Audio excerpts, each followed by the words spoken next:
হুম, তোমাকে না কতবার বলেছি আমার চোখের সামনে আসবে না। আমি তোমাকে সহ্য করতে পারি না। বোঝো না? তুমি বোঝো না কেন আমি তোমাকে সহ্য করতে পারি না? তুমি আমার চোখের সামনে আর কোনোদিন আসবে না, বুঝেছো? আর আসবে না। তুমি আমার সৎ বোন। তুমি আমার সৎ বোন, আমি সবসময় তোমাকে সৎ মনে করি।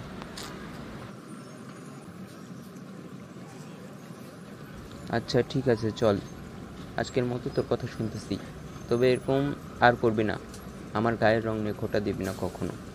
ঠিক আছে চল, আজকের মতো তোকে মাফ করে দিলাম। দেখি বাসায় তুই কি আমার জন্য সারপ্রাইজ রেখেছিস। চল। আজকে তোমার বার্থডেও না, তাহলে কিসের সারপ্রাইজ? বুঝলাম না।